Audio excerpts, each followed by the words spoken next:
اللهم صل على سيدنا محمد وعلى آل سيدنا محمد كما صليت على إبراهيم وعلى آل إبراهيم في العالمين إنك حميد مجيد. أعوذ بالله من الشيطان الرجيم. بسم الله الرحمن الرحيم. قيل ادخل الجنة قال يا ليت قومي يعلمون بما غفر لي ربي وجعلني من المكرمين. وما أنزلنا على قومه من بعده من جند من السماء وما كنا منزلين. إن كانت إلا صيحة واحدة فإذا هم خامدون. يا حسرة على العباد ما يأتيهم من رسول إلا كانوا به يستهزئون. ألم يروا كم أهلكنا قبلهم من القرون أنهم إليهم لا يرجعون. وإن كل لما جميع لدينا محضرون. اللہ تبارک و تعالی نے کلام مقدس کی یہ سورت مبارکہ میں جیسے کہ آپ نے پڑھا ہے، سب سے پہلے تو اللہ نے اس بات رسالت محمد مصطفیٰ صلی اللہ علیہ وسلم کا ذکر فرمایا کہ یاسین والقرآن الحکیم، کہ مجھے اس قرآن پاک جو محکم ہے، محفوظ ہے، اس کی قسم ہے کہ آپ رسولوں میں ہیں، انک لمن المرسلین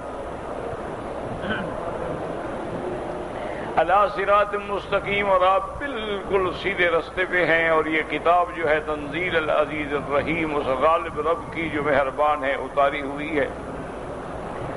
لتنذر قوما ما انذر آباؤہم فہم غافلون، تاکہ ڈرائیں آپ اس قوم کو جن کے پاس اور جن کے باپ دادا کے پاس آپ سے پہلے کوئی نبی نہیں آئے، وہ غفلت میں ہیں. لقد حق القول علی اکثرہم، لیکن ان کی اکثریت پہ اللہ کا فیصلہ ہے کہ یہ ایمان نہیں لائیں گے چاہے، لیکن آپ کا کام ان کو ڈرانا ہے. انا جعلنا فی اعناقہم اغلالا، کا علماء رحمہم اللہ تعالیٰ کہ یا تو یہ یعنی ایک تصور ہے جو قیامت میں ان کے ساتھ ہوگا، یا اللہ نے ان کی حالت کی ایک مثال دی ہے کہ جیسے کسی کے گلے میں توق ہو اور گردن نیچے بھی نہ ہو سکے تو وہ راستہ کیا دیکھے گا. اس لیے فرماتے ہیں انا جعلنا فی اعناقہم اغلالا، ہم نے ان کے گردنوں میں توق ڈالے ہیں. فہی الی الاذقان، وہ توق جو ہیں وہ ٹھوڑی تک ہیں. فہم مقمحون، وہ سر اٹھائے ہوئے ہیں، اس لیے وہ نیچے دیکھ ہی نہیں سکتے. معنی یہ ہے کہ وہ تکبر میں مبتلا ہیں، اپنے تکبر کا توق ان کے گلے میں پڑا ہوا ہے، وہ نیچے نظر ڈالنے کے لیے تیار نہیں. وَجَعَلْنَا مِن بَيْنِ أَيْدِيهِمْ سَدًّا وَمِنْ خَلْفِهِمْ سَدًّا، اور اس کے بعد آگے اور پیچھے ان کے دیوار ہیں. فَأَغْشَيْنَاهُمْ فَهُمْ لَا يُبْصِرُونَ، اور اس کے بعد ان پر بھی ہم نے غطا ڈال دیا ہے، ان کی آنکھوں پہ پردہ ہے، وہ حق بات نہیں دیکھ سکتے. اللہ نے فرمایا میرے مدنی یہ اس مقام پہ پہنچ چکے ہیں. وَسَوَاءٌ عَلَيْهِمْ أَأَنذَرْتَهُمْ أَمْ لَمْ تُنذِرْهُمْ لَا يُؤْمِنُونَ، آپ ان کو ڈرائیں یا نہ ڈرائیں یہ ہرگز ایمان نہیں لائیں گے. إِنَّمَا تُنذِرُ مَنِ اتَّبَعَ الذِّكْرَ وَخَشِيَ الرَّحْمَنَ بِالْغَيْبِ، آپ کے ڈرانے سے وہ فائدہ اٹھائیں گے جو اللہ پہ ایمان لاتے ہیں بن دیکھے اور اللہ سے ڈرتے ہیں بن دیکھے، ان کو آپ خوشخبری دے دیں. فَبَشِّرْهُ بِمَغْفِرَةٍ وَأَجْرٍ كَرِيمٍ، اللہ کی طرف سے بخشش کی اور ایک بہت بڑے اجر جمیل کی. إِنَّا نَحْنُ نُحْيِي وَنُمِيتُ وَنَكْتُبُ مَا قَدَّمُوا وَآثَارَهُمْ، تحقیق ہم جلاتے بھی ہیں اور مارتے بھی ہیں مردوں کو. انا نحن نحیی الموتى، ہم جلائیں گے موتا کو. ونکتب ما قدموا، اور لکھا ہے جو انہوں نے اپنے اعمال آگے کیے ہیں، وآثارہم، جو پیچھے چھوڑے ہیں. جیسے میں نے عرض کیا تھا اس میں دو قول ہیں کہ جو آدمی مر جاتا ہے، جو اعمال کر چکا وہ آگے بھیج چکا، جو اپنے پیچھے کوئی اچھا عمل چھوڑ آیا ثواب ملے گا، برا عمل چھوڑ آیا تو اس کو سزا بھی دے گی. اور بعض علماء نے فرمایا کہ نہیں، انا نحن نحیی الموتى، ہم اٹھائیں گے موتا کو، ہم زندہ کرتے ہیں موتا کو، یعنی جو کافر ہیں، جو مردہ دل ہیں، ان کو ہم اسلام نصیب کرتے ہیں. اور اسلام لانے کے بعد جو عمل خیر کرتے ہیں، نکتب ما قدم، وہ بھی لکھتے ہیں، اور ان کے آثار جو ہیں ان کے قدم جو ہیں، ان کے خدا جو ہیں، ہر قدم پر ان کے لیے نیکیاں لکھتے ہیں۔ وَكُلَّ شَيْءٍ أَحْصَيْنَاهُ فِي إِمَامٍ مُبِينٍ، اور ہر چیز کو ہم نے محفوظ رکھا ہے اس کتاب میں جو سب سے بڑی کتاب ہے، تمام اعمال کا ذرہ ذرہ اس میں لکھا ہوا۔ پھر اللہ نے ایک مثال دی تھی تاکہ لوگ مکے والے سمجھے۔ وَاضْرِبْ لَهُم مَثَلًا أَصْحَابَ الْقَرْيَةِ، ایک بستی والوں کی مثال، إِذْ جَاءَهَا الْمُرْسَلُونَ، جب ان کے پاس رسول آئے۔ بعض علماء کہتے ہیں انطاکیہ ہے اور بعض علماء کہتے ہیں کوئی اور جگہ ہے۔ اللہ نے قرآن میں نام نہیں لیا تو افضل یہ ہوتا ہے کہ جس بات پہ قرآن نام نہ لے اس کو آپ بھی تحقیق نہ کریں۔ اذ ارسلنا الیہم اثنین فکذبوہما، اللہ نے ان کے بعد 2 رسول بھیجے، انہوں نے تکذیب کی۔ فعززنا بثالث، اللہ نے فرمایا ہم نے ان کو طاقت دی، ایک تیسرا بھی پیغمبر بھیجا۔ فقالوا انا الیکم مرسلون، ان سب نے جا کے قوم سے کہا کہ ہم اللہ کے بھیجے ہوئے رسول ہیں۔ قالوا ما انتم الا بشر مثلنا، انہوں نے کہا کہ نہیں آپ تو ہماری طرح انسان ہیں، اور بشر رسول نہیں بن سکتا۔ رسول وہ ہو جو آسمان سے نوری فرشتہ اترے، نور والا ہو، مجسم نور ہو، کیونکہ وہ یہ عقیدہ رکھتے تھے کہ یہ بشر ہیں لیکن نبی نہیں ہیں، جیسے آج ہمارا جاہل عقیدہ رکھتا ہے کہ نبی تو ہیں لیکن بشر نہیں ہیں۔ تو یہ بشریت کا انکار جو ہے یہ قرآن کا انکار ہے، بشریت کا انکار جو ہے نصوص قطعیہ کا انکار ہے۔ اگر کسی ایک پیغمبر کی بشریت کا انکار کیا جائے تو آدمی کافر ہو جاتا ہے۔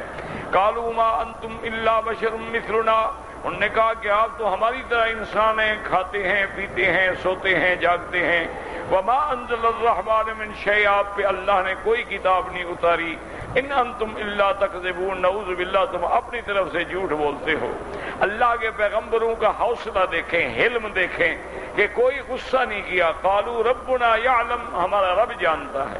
انا الیکم لمرسلون، ہم تمہاری طرف بھیجے گئے، ہم اللہ کے رسول ہیں۔ وما علینا الا البلاغ المبین، اور ہمارے اوپر ہے کہ ہم کھول کے اللہ کی توحید کی دعوت تمہیں پہنچا دیں۔ لیکن قوم اپنے کفر پہ اڑی رہی اور قالوا انا تطیرنا بکم، ہم تو تمہیں نعوذ باللہ منحوس سمجھتے ہیں۔ لئن لم تنتہوا لنرجمنکم، اگر تم اپنی اس بات سے باز نہ آئے تو ہم تمہیں ماریں گے۔ وَلَيَمَسَّنَّكُم مِّنَّا عَذَابٌ عَلِيمٌ، اور پہنچے گا تم کو ہماری طرف سے عذاب دردناک۔ پیغمبروں نے پھر بھی کوئی جلال، کوئی غصہ، کوئی غضب نہیں دکھایا۔ فرمایا قالوا طائرکم معکم، بے وقوفو اگر کوئی نحس منحوسیت ہے تمہاری تو تمہارے ساتھ ہے۔ اَإِن ذُكِّرْتُمْ، ہم نے تو تمہیں ڈرایا ہے، اللہ کی توحید کی دعوت دی ہے۔ بل انتم قوم مسرفون، اصل بات یہ ہے کہ تم ایک ایسی قوم ہو جو حد سے نکلنے والی ہے کہ ہم تمہاری خیر خواہی کرتے ہیں، ہم تمہیں دعوت توحید دیتے ہیں، ہم تمہیں جہنم سے نکال کے جنت کی طرف بلاتے ہیں اور تم ہمیں منحوس اور ناحق سمجھتے ہو۔ وجاء من اقصى المدینة رجل یسعى، اللہ نے اس بندے کا بھی نام نہیں لیا، لیکن مفسرین نے کتب سابقہ سے لکھا ہے کہ اس کا نام حبیب النجار تھا۔ یہ ایک آدمی تھا، بیمار تھا جذام کی بیماری میں، لیکن ان پیغمبروں کی صحبت میں آ کے اسلام لایا اور اللہ نے اس کو شفا عطا فرمائی۔ اس کو جب پتہ چلا کہ قوم ان پیغمبروں کو تکلیف دینا چاہتی ہے تو ان کی مدد کے لیے دوڑا۔ وجاء من اقصى المدینة رجل یسعى، وہ شہر کے آخری کنارے سے آیا۔ یسعى کا معنی دوڑنا بھی ہوتا ہے اور یسعى کا معنی اہتمام بھی ہوتا ہے، یعنی جیسے اللہ فرماتے ہیں اذا نودی للصلاة من یوم الجمعة فاسعوا، کہ جب اذان جمعہ ہو جائے تو چلو۔ اس کا معنی یہ نہیں ہوتا کہ دوڑ لگاؤ، معنی اہتمام کرو، کاروبار چھوڑ دو، جلدی کرو، پہنچنے کی کوشش کرو۔ وجاء من اقصى المدینة رجل یسعى قال یا قوم اتبعوا المرسلین، اس نے آگے کہا کہ اے قوم مہربانی کر کے یہ اللہ کے پیغمبر ہیں، ان کی اتباع کرو، ان پر ایمان لاؤ۔ اتبعوا من لا يسألكم اجرا وهم مهتدون، اتباع کرو تم ایسے لوگوں کی جو تم سے کچھ بھی نہیں مانگتے، تم سے کوئی بدل نہیں مانگتے، معاوضہ نہیں مانگتے، اجرت نہیں مانگتے، وهم مهتدون، اور ہدایت پہ ہیں۔ اور اس کے بعد نے کہا وما لي لا اعبد الذي فطرني واليه ترجعون، تو مجھے کیا ہو گیا کہ میں اس کی کیوں نہ عبادت کروں جس نے مجھے پیدا کیا ہے، جو میرا خالق ہے، اور اسی کی طرف ہم نے لوٹ کے جانا ہے۔ اتخذ من دونہ آلہۃ، میں اللہ کو چھوڑ کے اللہ کے سوا دوسروں کو معبود سمجھوں، دوسروں کی عبادت کروں، دوسروں کی منت مانوں، نظر نیاز چڑھاؤں، ان کو حاجت روا سمجھوں۔ ان یردن الرحمن بضر لا تغن عنی شفاعتهم شیئا ولا ینقذون، اگر میرے اللہ نے مجھے پکڑنے کا فیصلہ کر لیا، مجھے عذاب دینے کا فیصلہ کر لیا، تو یہ جو جھوٹے خدا ہیں نہ شفاعت کر سکتے ہیں نہ مجھے چھڑا سکتے ہیں۔ انی اذا لفی ضلال مبین، میں اپنے اللہ کو چھوڑ کر ان غیر اللہ کی عبادت میں پڑا تو گویا میں کھلی گمراہی میں پڑ گیا۔ اور اے قوم سن لو، انی آمنت بربکم فاسمعون، میں تو ایمان لایا ہوں جو تمہارا بھی رب ہے، کائنات کا بھی رب ہے، میرا بھی رب ہے، فاسمعون، اچھی طرح جان لو۔ جب اللہ تبارک و تعالیٰ کے اس بندے نے توحید کا اقرار کیا، توحید کا اظہار کیا، انبیاء کی اعانت کا اعلان کیا، تو ان ظالموں نے اس کو مار مار کے شہید کر دیا۔ اب اللہ تبارک و تعالیٰ فرماتے ہیں جو آج کے سبق میں ہم نے آیات پڑھی ہیں، قیل ادخل الجنۃ قال یا لیت قومی یعلمون بما غفر لی ربی، قال یا لیت قومی یعلمون بما غفر لی ربی وجعلنی من المکرمین۔ اب قرآن کہتا ہے کہ اس کو حکم دیا گیا ادخل الجنت، تم جنت میں داخل ہو جاؤ۔ قال یا لیت قومی یعلمون، اب ایمان والوں کی شان دیکھو، جب زندہ تھا تب بھی اپنی قوم کی ہمدردی میں ان کو دین کی دعوت دے رہا تھا، یا قوم اتبعوا، یا قوم اتبعوا المرسلین۔ اب مرنے کے بعد بھی فکر ہے تو قوم کا فکر ہے کہ کاش وہ ایمان لاتے۔ تو اس لیے یاد رکھیں جو لوگ اللہ والے ہوتے ہیں ان کو ہر وقت یہی فکر ہوتی ہے کہ یہ بندے جو ہیں جہنم سے بچ جائیں۔ اب دیکھیں سیدنا یوسف علیہ السلام جیل میں بیٹھے ہیں، قید خانے میں ہیں، وہاں جو ان کے پاس لوگ آتے ہیں خواب کی تعبیر پوچھنے کے لیے، تو حضرت یوسف سب سے پہلی بات کیا کرتے ہیں، یا صاحب السجن اارباب متفرقون خیر ام اللہ الواحد القہار۔ حضرت یوسف علیہ السلام فرماتے ہیں، اے میری قید کے ساتھیو، اے میرے جیلی بھائیو، یہ بات بتاؤ کہ یہ جو تم نے بہت سارے خدا بنا رکھے ہیں، کہیں لات ہے، کہیں عزا ہے، کہیں منات ہے، کہیں حبل ہے، کہیں بدن ہے، کہیں سوان ہے، کہیں یغوث ہے، کہیں یعوق ہے، کہیں نصرہ ہے، یہ بہت سارے خدا بہتر ہیں کہ وہ ایک خدا بہتر ہے جو ساری کائنات کا خالق ہے، ساری کائنات کا مالک ہے۔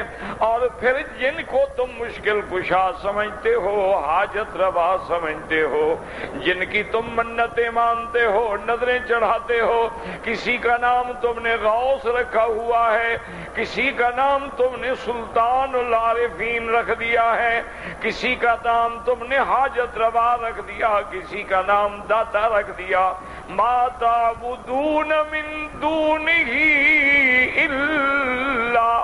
إلا أسماء سميتموها أنتم وآباؤكم ما أنزل الله بها من سلطان۔ یہ جن کی تم عبادت کرتے ہو، جن کے تم طواف کرتے ہو، جن کے آگے تم جھکتے ہو، جن کی تم منتیں مانتے ہو، یہ تو نام تم نے رکھے ہوئے ہیں، اللہ کا کوئی حکم نہیں، نہ کوئی دلیل ہے، نہ کوئی کتاب ہے، یہ تو تمہارے اور تمہارے باپ دادے کا ایک طریقہ ہے۔ یاد رکھو، کوئی آدمی کہہ سکتا ہے جی کہ یوسف علیہ السلام کے زمانے میں تو داتا صاحب نہیں تھے، بات یہ نہیں ہوتی ہے، بات یہ کہ ان کے زمانے میں ودن تھا، سوان تھا، یغوسا تھا، یعوقا تھا، نصرہ تھا۔ میرے مدنی کے زمانے میں لات تھا، عزا تھا، منات تھا، حبل تھا۔ یہ کون تھے؟ کانوا رجالا صالحین، یہ اللہ کے اولیاء تھے، اللہ کے نیک بندے تھے، جب فوت ہو گئے تو ان لوگوں نے انہی کو خدا بنا ڈالا، ان کی شکلیں بنا کے بت بنا کے رکھ دیے۔ یہ ورنہ بتوں کی عبادت تو نہیں ہے، عبادت تو وہ بھی نیک لوگوں کی کرتے تھے۔ حتیٰ کہ اتنی وضاحت ہے کہ کان لات رجل یلتسوی کا لات جو انہوں نے بنایا ہوا تھا خدا، وہ لوگوں کو حاجی جب آتے تھے تو ستو بنا کے کھلایا کرتا تھا، بڑا نیک بندہ تھا، جب مر گیا تو بیٹھ گیا۔ اس لیے حضور نے فرمایا لعن اللہ، اللہ اس قوم پہ لعنت کرے، اذا مات فیہم رجل صالح، جب ان میں کوئی اللہ کا نیک بندہ فوت ہوتا تھا تو اس کی قبروں پہ وہ روضے اور مجاور بن کے مزاریں بنا کے بیٹھ جاتے تھے۔ اسی لیے قرآن کہتا ہے نا کہ جب اصحاب کہف کا راز کھلا اور لوگ پہنچے، انہوں نے کیا کہا تھا؟ لَنَتَّخِذَنَّ عَلَيْهِمْ مَسْجِدًا، کہ ہم ان کے لیے یہاں جناب عبادت گاہ بنا دیتے ہیں، ہمیشہ عبادت کریں گے، یاد کریں گے۔ تو اصل بیماری یہی ہے کہ جو اولیاء اللہ فوت ہوتے گئے ان کے بعد صورتیں بنتی گئیں، ان کے بعد سارے ان کے تماثیل بنتے۔ آج بھی آپ دیکھ لیں، دیوی ہیں، دیوتا ہیں، یا یہ گرو نانک ہیں، یہ بزرگ تھے، گرو نانک نے تو حج بھی کیا ہے، وہ تو حج میں بھی آیا تھا، ان کی کتاب ہے، لیکن جب وہ فوت ہو گئے ان کو انہوں نے خدا اور معبود اور حاجت روا بنا لیا۔ تو اس لیے ہمیشہ یاد رکھیں، یہ معنی نہیں ہوتا کہ اس زمانے میں ہمارے والے پیر تھے، اس زمانے میں نہ تو داتا صاحب کا کوئی ذکر تھا، نہ حضرت جیلانی کا ذکر تھا، نہ نظام الدین اولیاء کا ذکر تھا، نہ سلیم الدین چشتی کا ذکر تھا۔ اصل بات یہ ہے کہ وہ بھی ان رجال صالحین کی عبادتیں کرتے تھے اور ہمارے لوگ بھی انہی رجال صالحین کی عبادت کرتے۔ عبادت کیا ہوتی ہے؟ طواف عبادت ہے، یاد رکھو، کعبے کے باہر پھرتے ہو، آوارہ پھرتے ہو یا عبادت ہے؟ تو جب قبر کے باہر پھرو گے تو وہ کیوں عبادت نہیں ہے؟ جب ملتزم پہ کھڑے ہو کے مانگتے ہو یہ عبادت ہے، تو جب مزار پہ کھڑے ہو کے مانگو گے تو یہ بھی عبادت ہے، جب مینا میں قربانی کرتے ہو تو یہ بھی عبادت ہے، اگر قبر پہ قربانی کرو گے یہ بھی عبادت ہے۔ تو جو اللہ کے سوا کسی غیر کی عبادت کرے اس سے بڑا مشرک کون ہو؟ اس لیے اس نے کہا خدا کے اتخذ من دونہ آلہہ، اللہ کو چھوڑ کے میں کسی اور کو بنا لوں؟ کیا کہہ رہے ہیں؟ جن کے پلے میں کچھ نہیں ہے، جو کچھ بھی نہیں کر سکتے، اگر خدا مجھے پکڑے یہ سفارش بھی نہیں کر سکتے، اور خدا مجھے پکڑے یہ چھڑوا بھی نہیں سکتے، تو ان کی عبادت کیا فکر؟ اس لیے حضرت ابراہیم علیہ السلام نے اپنے ابا سے کیا کہا تھا؟ یا ابتی، یا ابت لم تعبد ما لا يسمع ولا يبصر ولا يغني عنك شيئا، میرے ابا آپ اس کی عبادت کر رہے ہیں جو نہ سنتا ہے نہ دیکھتا ہے، نہ سنتا ہے نہ دیکھتا ہے، اور نہ تم سے کوئی نفع نقصان ظاہر کر سکتا ہے۔ کیا کر رہے ہیں؟ اسی لیے حضرت ابراہیم علیہ السلام نے قوم سے کہا تھا جب آپ نے ان کو ٹکڑے ٹکڑے کر ڈالے، قالوا من فعل هذا بآلہتنا، ہمارے خداؤں کے ساتھ یہ کس نے کیا ہے؟ یاد رکھو، جب آدمی اللہ کی توحید چھوڑ دے تو عقل پہ پردے پڑ جاتی ہے، آدمی اندھا ہو جاتا ہے۔ اب دیکھو، یعنی آنکھوں سے دیکھ کے آ رہے ہیں کہ سارے خدا ٹوٹے پڑے ہیں، خدا بھی ٹوٹتا ہے، یعنی کسی کا بازو نہیں، کسی کی ٹانگ نہیں، کسی کی گردن نہیں، کسی کو، پھر بھی کہہ رہے ہیں آلہتنا، ہمارے خداؤں کو جی کس نے توڑا ہے؟ اچھے خدا ہیں جن کو لوگ آگے توڑ دیتے ہیں، لیکن کیا ہے؟ عقل پہ پردہ پڑا ہوا۔ لاکھ آپ توحید سمجھائیں، جس نے قبر پہ سجدہ کرنا ہے وہ کرے گا، اور جی نہیں یہ تعظیم ہے، وہ عبادت ہے، تو اللہ کی تعظیم نہیں ہے یعنی اللہ کی جب تم سجدہ کرتے ہو تعظیم نہیں ہوتی، توہین ہوتی ہے، اور تعظیم ہوگی تو عبادت ہوگی نا، تعظیم نہ ہو عبادت کیسے ہوگی؟ پہلے دل میں عظمت ہوگی تو بندہ جھکے گا، جب دل میں عظمت ہی نہ ہو تو کیوں جھکے گا؟ تو جب بھی کوئی ایسی بات ہو، اگر یہ تعظیم کا سجدہ ہوتا تو پھر صحابہ نے جو حضور سے پوچھا تھا کہ یا رسول اللہ لوگ بادشاہوں کو سجدہ کرتے ہیں، آپ تو ہمارے دین کے بھی بادشاہ ہیں، دنیا کے بھی بادشاہ ہیں، ہم آپ کو سجدہ کریں؟ آپ نے فرمایا خبردار، اللہ کے سوا کسی کو سجدے کی اجازت نہیں۔ اگر انسان کو انسان کے سجدے کی اجازت ہوتی، میں بیوی کو حکم دیتا کہ اپنے خاوند کی اطاعت میں خاوند کا سجدہ کریں، لیکن لا تسجدوا للشمس ولا للقمر، کسی چمکنے والی چیز کو، چاند ہو یا سورج ہو یا تارے ہوں سے، واسجدوا للہ، صرف اللہ کی ذات کا سجدہ کیا کرو۔ اس لیے ہم صحابہ کہتے ہیں سجدہ تو بڑی چیز ہے، حضور کے سامنے جھکنا تو بڑی چیز ہے، حضور کے سامنے کھڑے بھی ہم نہیں ہوتے تھے، حضور جو آتے ہم بیٹھے رہتے، ہمارا دل کرتا کہ کھڑے ہو جائیں، ہمیں پتہ تھا کہ حضور ناراض ہو جاتے، ہمارے کھڑا ہونا جو ہے حضور کو ناگوار گزرتا ہے، حضور اپنے سامنے کسی کو کھڑا ہونا بھی نہیں چاہتے۔ اور آج ہمارا آدمی صرف یہ نہیں کہ جھکتا ہے، پاؤں پہ گرتا ہے، گلے میں کپڑے ڈال کے پاؤں پہ گرتا ہے، پاؤں چومتا ہے، مزار چومتا ہے، پھر بھی کہتے ہیں ہم موحد ہیں جی، ہم کلمہ نہیں پڑھتے لا الہ الا اللہ محمد رسول اللہ۔ تو کلمہ پڑھنے سے آدمی اچھا موحد ہے کہ کلمہ بھی پڑھتا رہے، قبروں پہ سجدے بھی کرتا رہے، اچھا موحد ہے؟ یعنی وضو ٹوٹ جاتا ہے، نماز ٹوٹ جاتی ہے، ایک کلمہ ایسا ہے جو نہیں ٹوٹتا شرک کے اعمال کرنے سے۔ جب تم شرکیہ اعمال کرو گے تو کلمہ بھی ختم۔ اس لیے یاد رکھیں کہ اس نے یعنی زندگی میں بھی قوم کا غم ہے، مرنے کے بعد قیل ادخل الجنہ، یاد رکھو، یعنی اللہ نے فرشتے کی معرفت حکم دیا، اللہ نے تو بات نہیں کی نا براہ راست، اس کو کہا گیا جنت میں داخل ہو جاؤ، کیا مانا یاد رکھو۔ ایک تو مسئلہ یہ نکلا کہ وہ شہید ہو گیا، دوسری بات یہ ہے کہ جنت میں تو داخلہ ہوگا قیامت میں، جب سب مخلوق کو اللہ اٹھائیں گے، فیصلہ فرمائیں گے، جنت والے جنت میں جائیں گے، جہنم والے جہنم میں جائیں گے۔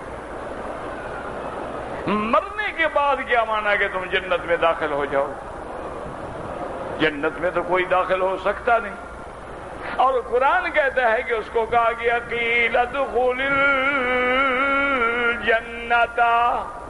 یاد رکھیں علماء فرماتے ہیں کبھی کبھی تو یہ ہوتا ہے اس آنے والے منظر کو اللہ ایسے بیان کرتے ہیں جیسے ہو گیا، بات کو سمجھیں اچھی طرح دماغ میں رکھیں۔ دیکھیں نا قرآن کہتا ہے وَنَادَى أَصْحَابُ النَّارِ وَنَادَى أَصْحَابُ النَّارِ أَصْحَابَ الْجَنَّةِ أَنْ أَفِيضُوا عَلَيْنَا مِنَ الْمَاءِ أَوْ مِمَّا رَزَقَكُمُ اللَّهُ۔ اللہ فرماتا ہے جہنمیوں نے پکارا جنت والوں کو کوئی مہربانی کرو، کچھ پانی تو پھینک دو، کچھ کھا پی لیا ہے تو بچہ کچھ ہمیں بھیج دو جو اللہ نے تمہیں رزق دیا، ہم تو مر رہے ہیں۔ قالوا ان اللہ حرمہما علی الکافرین، جنت والے کہیں گے بدبختو، اللہ نے یہ جنت کی نعمتیں کافروں پہ حرام کر دی ہیں، کیسے دیں ہم تم کو؟ تو اب کیا مانا؟ یہ بات تو جنت میں ہوگی نا، سایونا دونا، جب جنت میں جنتی چلے جائیں گے، جہنمی جہنم میں چلے جائیں گے تو اس وقت وہ پکاریں گے، لیکن اللہ فرماتے ہیں نادا، انہوں نے پکارا۔ کیا مانا؟ اللہ بتلا رہے ہیں کہ جو میری بات ہے اس میں تو شک ہے نہیں، تو گویا جنت والے جنت میں چلے گئے، جہنم والے جہنم میں چلے گئے، وہ ان کو پکار رہے ہیں، وہ ان کو پکار رہے ہیں۔ تو آنے والے وقت کو اللہ یقینی صیغے کے ساتھ، ماضی کے صیغے کے ساتھ استعمال کر دیتے ہیں، گویا یہ واقعہ ہو گیا۔ جیسے یہاں کہا گیا قیل ادخل الجنت، یعنی جب اس کو جنت میں داخل ہونے کا حکم دیا جائے گا، ورنہ جنت تو اس وقت ملے گی جب ہم مرنے کے بعد اٹھیں گے۔ ایک بات، دوسری بات یاد رکھیں، بعض علماء فرماتے ہیں کہ جب بندہ مر جاتا ہے اذا مات قامت قیامتہ، گویا اس کی تو قیامت ہو گئی، کیوں؟ اب اس نے آنا تو نہیں نا دنیا میں، اب عالم برزخ ہے، تو جن کو اللہ نے برزخ میں رحمتیں دی ہیں ان کے لیے جنت کی کھڑکیاں کھل جاتی ہیں، نظارے شروع ہو جاتے ہیں، ان کے لیے قبر کھول دی جاتی ہے، وسعت ہو جاتی ہے، تانیس ہو جاتی ہے، وہ جنت کے نظارے دیکھ کے سمجھتا ہے گویا میں جنت کے اندر آ گیا ہوں، اس کو جنت کی ابتدائی نعمتیں ملنی شروع ہو جاتی ہیں۔ تو معنی یہ ہوتا ہے کہ ہے عالم برزخ، لیکن چونکہ جنت کی نعمتیں شروع ہو گئی تو اس لیے کہہ دیا قیل ادخل الجنت، یاد رکھو جیسے کافر مجرم مرنے کے بعد جہنم کی سزا شروع ہو گئی، اللہ فرماتے ہیں فرعون کی قوم کے بارے میں اغرقوا، ہم نے ان کو دریا میں غرق کر دیا، فادخلوا نارا، غرق ہونے کے بعد فوراً آگ میں داخل ہو گئے۔ کیا معنی؟ یعنی عذاب برزخ شروع ہو گیا، ورنہ عذاب قیامت وہ آخرت میں آئے گا۔ اللہ فرماتے ہیں یوم القیامت ادخلوا آل فرعون اشد العذاب۔ تو یہ عذاب برزخ ہے، وہ نعیم برزخ ہے۔ عذاب قبر بھی برحق ہے اور نعیم قبر بھی برحق ہے۔ اللہ مجرموں کو عذاب قبر سے شروع کر دیتے ہیں اور اپنے مومنین اور مخلصین اور مصلحین اور مرحومین پر رحمتیں جو ہیں وہ بھی قبر سے شروع ہو جاتی ہیں۔ بلکہ آپ نے دیکھا ہے اللہ کی شان ہے کہ قبر تو بڑی دور کی بات ہے، قبر سے بھی پہلے رحمتیں شروع ہو جاتی ہیں۔ اللہ کے قرآن میں ہے ان الذین قالوا ربنا اللہ، جنہوں نے اللہ کی الوہیت اور ربوبیت کا اقرار کیا، ثم استقاموا، پھر جمے رہے اس پہ، یہ نہیں کہ کبھی قبر پہ سجدہ، کبھی کعبے پہ سجدہ، کبھی کعبے کا طواف، کبھی قبر کا طواف، کبھی اللہ سے بھی مانگ لیا، کبھی غوث سے بھی مانگ لیا، کبھی یا اللہ مدد بھی پکار لیا، کبھی یا علی مدد کا نعرہ بھی لگا لیا۔ تو یہ بات نہیں، ان ثم استقاموا توحید میں جم گئے پہاڑ کی طرح۔ تتنزل علیہم الملائکہ اللہ تخافوا ولا تحزنوا، اللہ فرماتا ہے جب ان کی موت کی گھڑی قریب آتی ہے تو میرے رحمت کے فرشتے پہنچ جاتے ہیں اور وہ فرشتوں کو دیکھ رہا ہوتا ہے اور فرشتے اس کو کہتے ہیں بابا کوئی غم نہ کر، کوئی ڈر نہ کر، نہ تیرے لیے آگے ڈر ہے نہ تیرے لیے کوئی پیچھے غم ہے۔ وَأَبْشِرُوا بِالْجَنَّةِ الَّتِي كُنْتُمْ تُوعَدُونَ، اور تمہیں مبارک ہو، اللہ نے جو تیرے ساتھ جنت کا وعدہ کیا ہے وہ جنت تیار ہے۔ نحن اولیاؤکم فی الحیات الدنیا وفی الآخرہ، ہم دنیا میں بھی تیرے ساتھی، آخرت میں بھی تیرے ساتھی، اور تمہیں ہر وہ نعمت ملے گی جو تم اللہ سے چاہو گے۔ تو ابھی تو وہ قبر میں بھی نہیں گیا نا، ابھی تو روح نکلنے والی ہے اور جنت کی نعمتیں یہی شروع ہو گئی۔ اسی طرح حدیث میں آتا ہے جو مومن ہے، جو اللہ کا بندہ ہے، اللہ کی قدرت سے اس کا جنازہ ایسے خفیف ہو جاتا ہے، ہلکا ہو جاتا ہے اور اتنی تیزی کے ساتھ جاتا ہے کہ جوانی میں بھی وہ تیز نہ چل سکے، اور آواز آتی ہے کہ جلدی لے چلو، جلدی لے چلو، مجھے اپنی منزل پہ پہنچاؤ۔ اور اگر کافر ہے، مجرم ہے، فاسق ہے، فاجر ہے تو جنازہ بھاری ہو جاتا ہے، سفر کاٹتے نہیں کٹتا، محسوس ہوتا ہے ہمارے کندھے ٹوٹ جائیں گے اور چلنا بھی۔ تو یہ علامات پہلے سے شروع ہو جاتی ہیں۔ اسی طرح جب وہ قبر میں آتا ہے، اللہ تبارک و تعالیٰ کی رحمت ہے، کبھی علامات قبر سے شروع ہو جاتی ہیں۔ ایک میرے مدنی کا گستاخ تھا، اس کو جب دفن کیا گیا تو قبر میں اٹھا کے باہر پھینک دیا، اور اللہ والوں پر موت کے وقت میں قبر پہ رکھتے ہی خوشبوئیں شروع ہو جاتی۔ تو وہ خوشبوئیں کون ڈالتا ہے؟ وہ تو باقاعدہ لوگوں نے مٹیاں اٹھا کے تحلیلیں بھی کروا لی، لیبارٹریوں میں بھی لے گئے، وہ کہتے ہیں دنیا کی تو خوشبو ہے ہی نہیں، یہ تو کوئی اور خوشبو ہے۔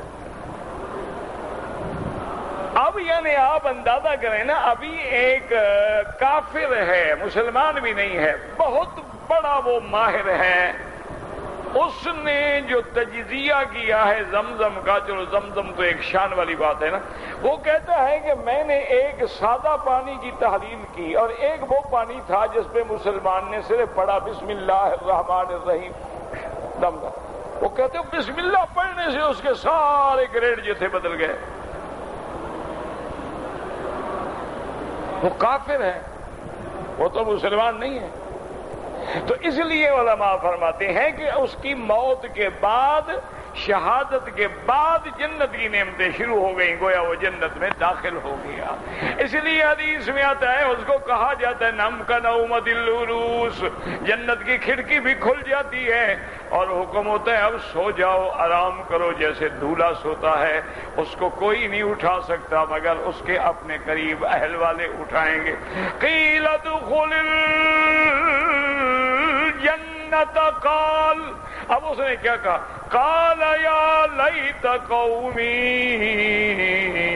یعلمون، کہنے لگا مولا کاش میری قوم کو پتہ چلتا کہ مجھے اللہ نے بخش دیا، میرے گناہ بھی بخش دیے ہیں اور مجھے اللہ نے کیا عزت کا مقام دیا ہے، شاید وہ ہدایت پہ آ جاتے۔ بما غفر لی ربی وجعلنی من المکرمین، اور میرے اللہ نے جو مجھے عزت دی، کرامت دی، شان دیا، کاش میرے قوم کو پتہ لگ جاتا، لیکن قوم کفر پہ اڑی رہی، وہ اسلام نہ لے آئے، انہوں نے انبیاء کو بھی اور اس کو بھی شہید کر دیا۔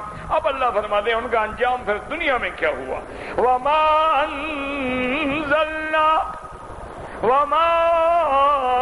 أَنزَلْنَا عَلَىٰ قَوْمِهِ مِن بَعْدِهِ مِن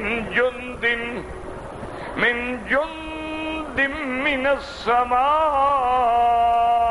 وَمَا، اللہ فرماتے ہیں اس کی قوم کفر پہ اڑی رہی، وما انزلنا، ہم نے ان کی قوم پہ اس کی شہادت کے بعد کوئی لشکر نہیں بھیجا، فوجیں نہیں بھیجی، چڑھائی نہیں کی۔ یعنی ان کی قوم پر جب ہم نے عذاب کیا، یہ نہیں کہ ہم نے کوئی ملائکہ بھیجے ہوں، لشکر بھیجا ہو، ہم نے کوئی فوجیں بھیجی ہوں، ہمیں ضرورت ہی نہیں۔ اور اللہ نے ان کو ہلاک کیسے کیا؟ ان كانت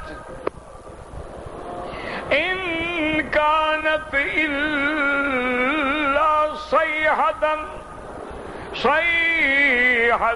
واحدة فإذا هم خامدون، اللہ فرماتے ہیں بس فقط ایک چنگھاڑ تھی، وہ ایسے ہو گئے جیسے بجھ گئے۔ حدیث میں آتا ہے اللہ نے حکم دیا جبریل علیہ السلام اکیلے آئے، کوئی لشکر نہیں، کوئی فوج نہیں، اس شہر کے دروازہ جو تھا بڑا جہاں سے لوگ داخل ہوتے تھے، وہاں کھڑے ہو کے انہوں نے ایک چیخ ماری، ان کانت الا صیحۃ، ایک چیخ تھی، واحدۃ، دوبارہ بھی نہیں، فَإِذَا هُمْ خَامِدُونَ، اور وہ آواز اتنی شدت کی تھی کہ اس کی شدت سے سب کے جگر دل پھٹ گئے، وہی بیٹھے بیٹھے ختم ہو۔ خامدون کہتے ہیں بجھ جانا، جیسے آگ بجھ جاتی ہے، لیکن آگ جل رہی ہو، پانی ڈالو ختم، وہی آگ کا انگارہ جو ہے پکڑ لو بیکار ہے۔ اسی طرح ہر بندے کے بدن کے اندر بھی ایک آگ ہوتی ہے، اس کو کہتے ہیں حیات غریزی۔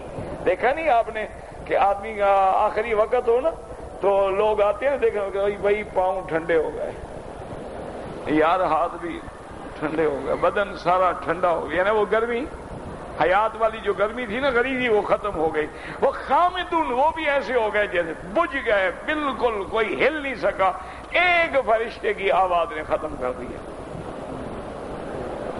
دعا کرو اللہ اپنے دشمنوں پر، محمد مدنی کے دشمنوں پہ اور قرآن کے گستاخوں پہ بھی ایسا کوئی عذاب نازل فرمائے۔ ہم مسلمان تو بیکار ہیں، باتیں کر رہے ہیں، تقریریں کر رہے ہیں، بیان دے رہے ہیں، اور ہماری بے غیرتی کی انتہا ہے کہ اسی گستاخ رسول کی چیزیں خرید کے ہم کھاتے ہیں، پیتے ہیں، استعمال کرتے ہیں اور ہمیں نفرت۔ چھوڑے اب تو مسلمان پتہ نہیں کہاں ہیں۔ غیرت نام ہے جس کا گئی تیمور کے گھر سے، مسلمانوں کے دماغ میں وہ غیرت ہی نہیں رہی، وہ ایمان ہی نہیں رہا۔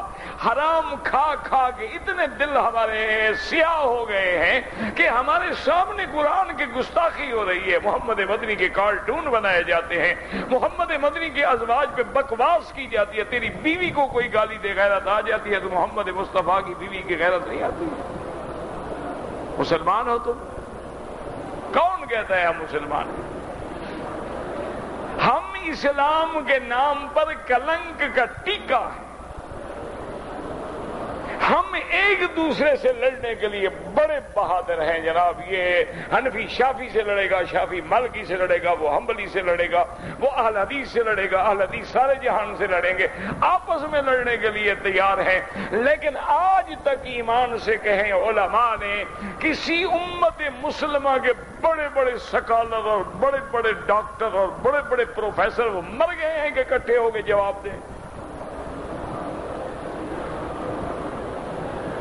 بھئی مقابلہ کرو، علم کا مقابلہ علم سے کرو۔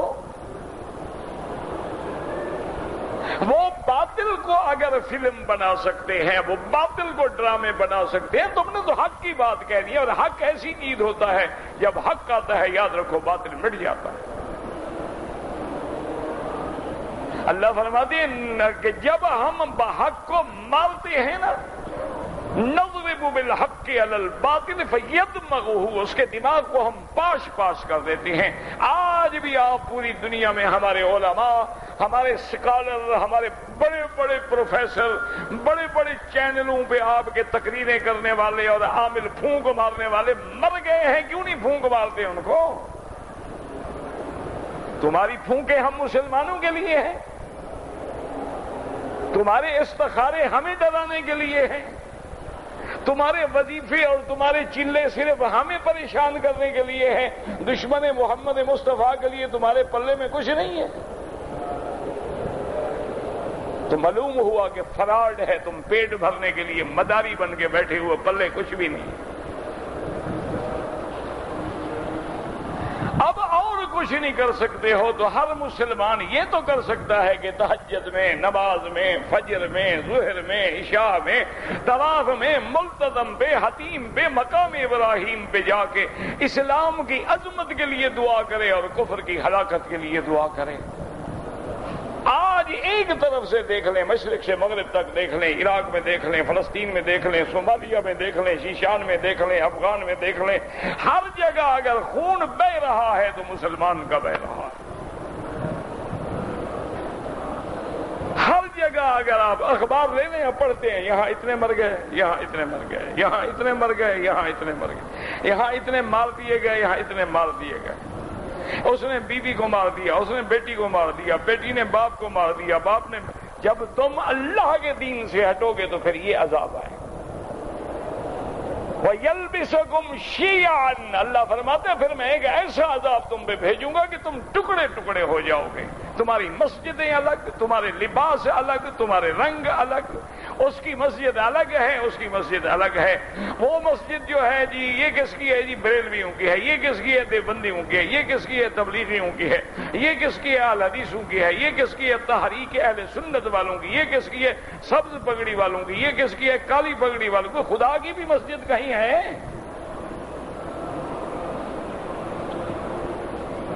قرآن تو کہتے ہیں ان المساجد للہ، قرآن تو کہتے ہیں انما یامر مساجد اللہ من آمن باللہ والیوم الآخر۔ آج تک تاریخ عالم میں تم نے دیکھا ہے کہ مسلمان ہو اس کے سامنے مسلمان کو ٹکڑے ٹکڑے کر دیا جائے، وہ منہ پھیر کے چل دیتا ہے۔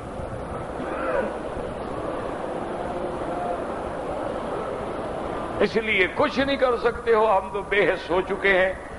نہ غیرت ہے، نہ ایمان ہے، نہ جذبہ ہے، ورنہ خدا کے لیے اب سارے اختلاف بھلا دو، سارے اختلاف بھلا کے پورے عالم کو دعوت دو، یہود کو دعوت دو، عیسائیت کو دعوت دو، ہندو کو دعوت دو، سکھ کو دعوت دو، مجوسی کو دعوت دو، آتش پرست کو دعوت دو، تمام دنیا کے مذاہب کو دعوت دو، جیسے کہ الحمدللہ یہ حکومت جزاہ اللہ خیر کر رہی ہے، اور ان کے سامنے بات رکھو اور الحمدللہ ثم الحمدللہ ثم الحمدللہ ہمیں اس لیے یقین ہے کہ ہم حق پر ہیں. میں تو ایک طالب العلم ہوں, میں تو اپنے آپ کو ابھی مولوی بھی نہیں سمجھتا, لیکن الحمدللہ دنیا کا کوئی بڑے سے بڑا باطل سکالر لے آؤ, اگر میرے سامنے بھی 10 منٹ بات کر دے تو میں اپنی ہر سزا بھگتنے کے لیے تیار ہوں.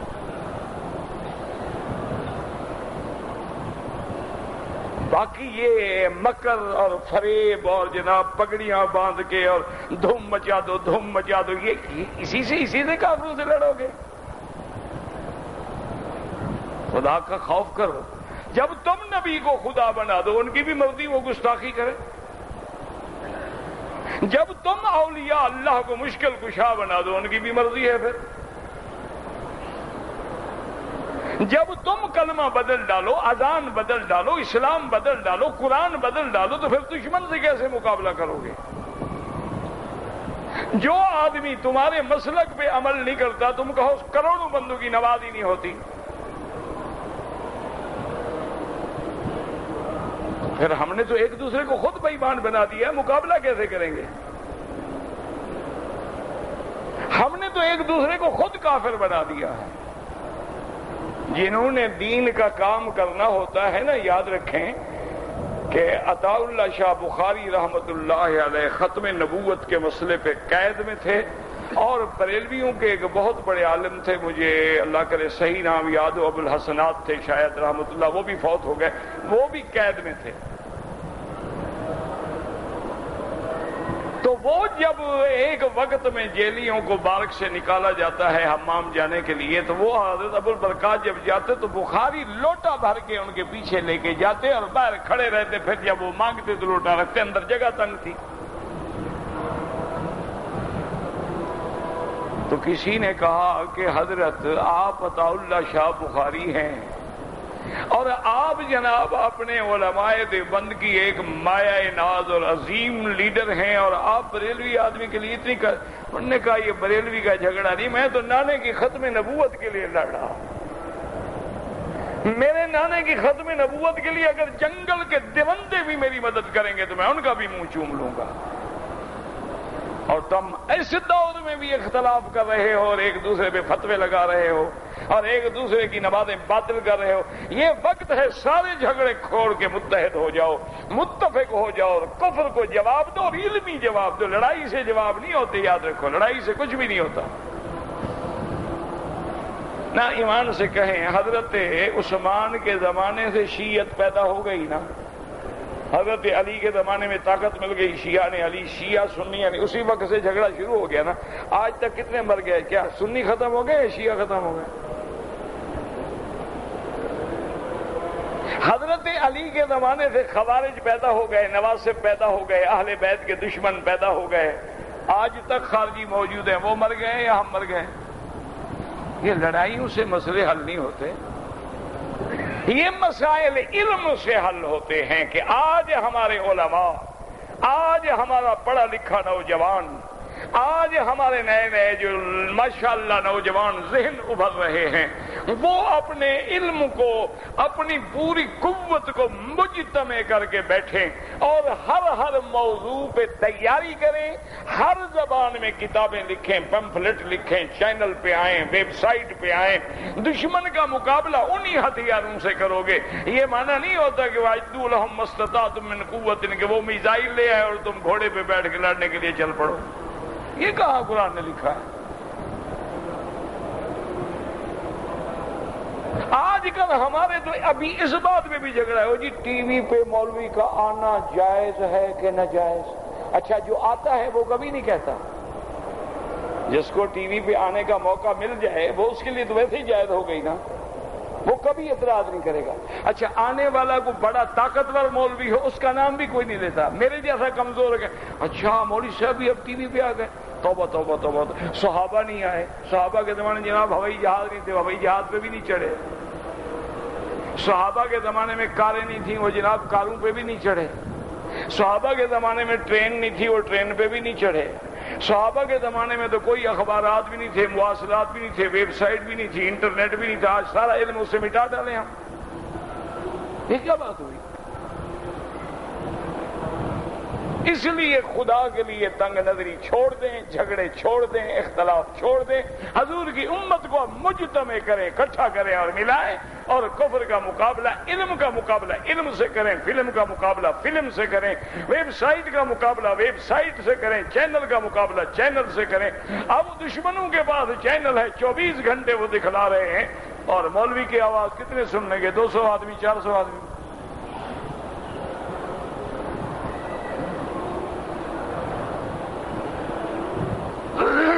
باقی ہم نے تمہاری دعائیں دیکھی ہوئی ہیں کہ جی حضرت نے دعا مانگی تھی، پھونک جو ماری، جو بم اڑ گیا، 65 میں بم اڑ گیا، 71 میں نہیں اڑا بدبخت۔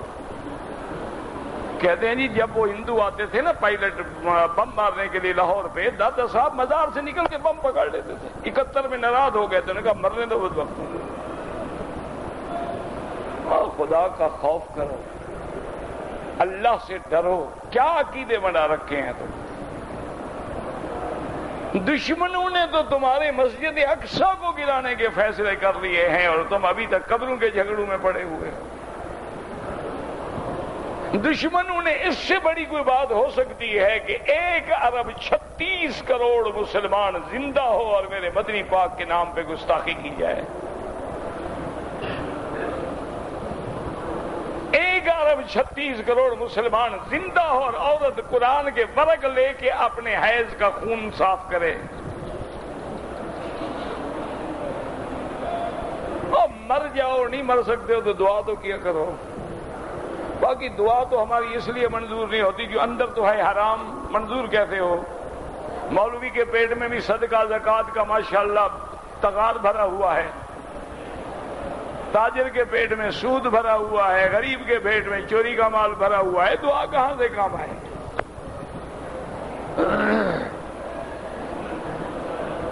اس لیے اللہ فرماتے ہیں کہ جب ہم نے عذاب دینا چاہا تو پھر ہم نے فوجیں نہیں اتاری۔ ان کانت الا صیحۃ واحدۃ فاذا هم خامدون۔ اللہ نے فرعون کی قوت کو غرق کیا، صرف دریا کو حکم دے دیا۔ اللہ نے قوم عاد کو تباہ کیا تو ہوا کو بھیج دیا۔ اللہ نے ابرا کے ہاتھیوں کو مرایا تو ابابیل بھیج دیے۔ اللہ نے اس کی قوم کو مرایا تو حضرت جبریل کو حکم دیا کہ آواز نکالو، آواز نکالی، سب گر گئے، مر گئے۔ دعا کریں اللہم سلط علیہم، اللہم سلط علیہم بذنوبہم واستہزائہم عذابک ورجزک الذی لا یرد عن القوم المجرمین۔ یا اللہ گستاخان محمد مصطفیٰ اپنی طرف سے قہر نازل فرما۔ اللہم سلط علیہم کلبا من کلابک، اللہم اجعلہم عبرۃ للمعتبرین، اللہم انہم قد طغوا وبغوا وافسدوا فی الارض فانہم لا یعجزونک، اللہم ارنا فیہم عجائب قدرتک، اللہم ارنا فیہم عجائب قدرتک، اللہم ارحم، اللہم ارحم، اللہم ارحم امت محمد، اللہم اغفر امت محمد، اللہم اجبر امت محمد، اللہم اشفنا واشف مرضانا وارحم موتانا واستجب دعاءنا ولا تخیب رجاءنا برحمتک یا ارحم الراحمین، واللہ اعلم۔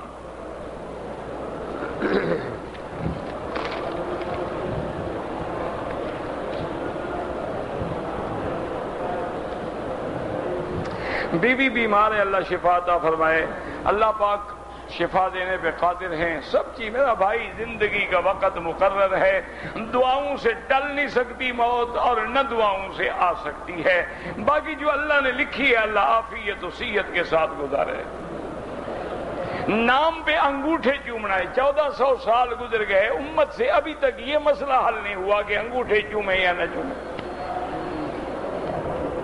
1400 سال گزر گئے۔ اچھا حضور کا نام لو، انگوٹھے تو تم نے اپنے چومے، حضور پہ کیا احسان ہے تم نے احسان کیا ہے؟ یعنی انگوٹھے تم اپنے چوم رہے ہو، احسان محمد مصطفیٰ پہ۔ اچھا دوسری بات یہ ہے کہ ہاتھوں کے اندر یہ انگوٹھے جو ہیں یہ اچھی سب سے افضل چیز یہی ہے۔ وہ چومنا تھا دل سے چومتے، انگوٹھے کے چومنے کا کیا مطلب ہوا؟ یہ تو کاٹ کے پھینک دینے والی چیز ہے۔ تقلیم الاظافر ہے، تم حضور کا تصور انگوٹھوں میں کر رہے ہو، اسی بے ادبی میں خدا نہ پکڑ لے، کوئی شرم کرو۔ پھر یہ کون سا مسئلہ ہے جو تمہارے دماغ میں نہیں آتا؟ قرآن کہتا ہے صلو علیہ وسلموا تسلیما، میرا مدنی فرماتا ہے من صلی علیہ واحدا صلی اللہ علیہ عشرا، جو مجھ پہ ایک دفعہ درود بھیجے گا اللہ 10 رحمتیں بھیجے گا۔ کسی جگہ فرمایا جو ایک دفعہ انگوٹھا چومے گا اللہ اس کے انگوٹھے کاٹے گا، بڑھائے گا، کیا کرے گا؟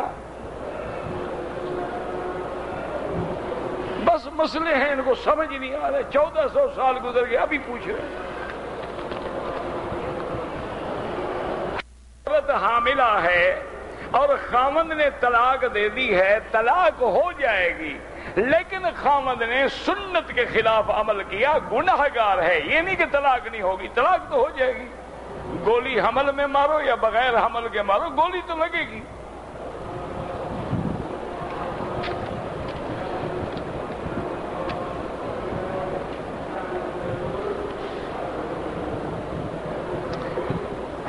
ایک آپ کے دوست ہیں 20,000 آمدنی ہو یا 30,000، جب اس کا خرچہ ہی پورا نہیں ہوتا، اس کے بچے محتاج ہیں، زکوٰۃ دے سکتے ہیں۔ 20-30 ہزار کی کوئی بات نہیں، بات یہ ہے کہ اس کو 20,000 کے بعد بھی کچھ نہیں بچتا۔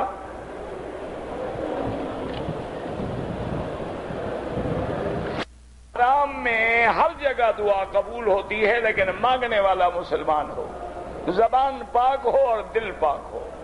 سب سے زیادہ ملتزم مقام ابراہیم، حتیم، صفا، مروہ، یہ مقام ہیں دعا کے قبول ہونے کے۔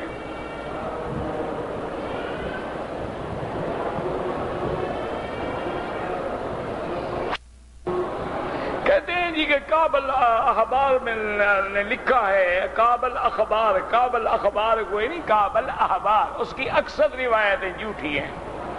سابقہ کتابوں سے لکھتا تھا، نہ کوئی جنجا بادشاہ تھا نہ کوئی گنگا بادشاہ تھا۔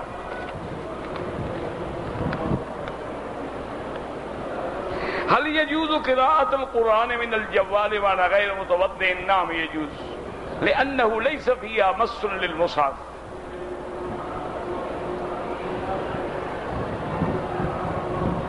أنا مقيم في المملكة متغيب عن أهلي 2 لازم عليك أن تعود لأداء حقوق زوجتك، فإذا هي متفقة وراضية ومحفوظة بإرها وصونها ومالها فلا حرج إن شاء الله۔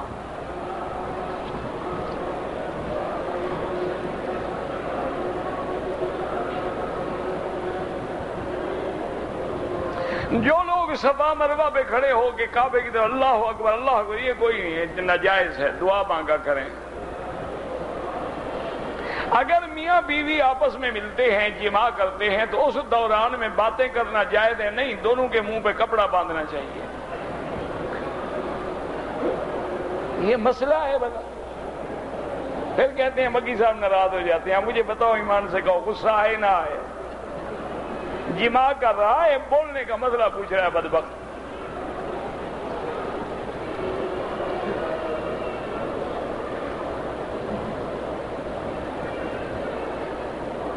کوئی آدمی زمین پہ چارپائی پہ، بھائی تو اس کی بیوی ہے، زمین پر بھی بیوی ہے، چارپائی پر بھی بیوی ہے۔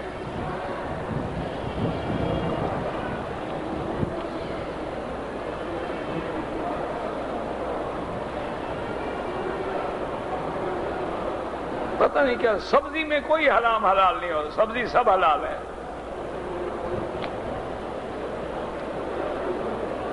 کعبۃ اللہ کو مسجد حرام کیوں کہتے ہیں؟ حرمت والا مقام ہے، جو چیزیں باہر حلال تھیں یہاں حرام ہے۔ شکار کھیلنا حلال تھا، یہاں حرام ہے۔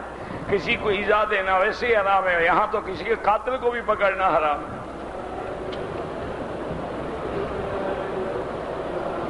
اگر میں نے سنت کی نیت کر لی، بعد میں جنازہ کھڑا ہو گیا، آپ سنت پوری کریں۔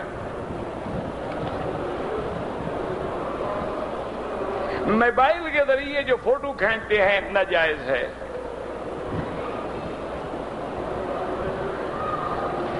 حرم شریف میں ہر دور میں بڑے بڑے ائمہ آتے رہے، حنبلی بھی آئے، اہل حدیث بھی آئے، احناف بھی آئے، ہر قسم کے لوگ آئے، اور الحمدللہ یہاں تمام ائمہ کرام کا احترام کیا جاتا ہے۔ آج آپ نے خطبہ نہیں سنا، کتنا امام شافعی کی شان بیان کی۔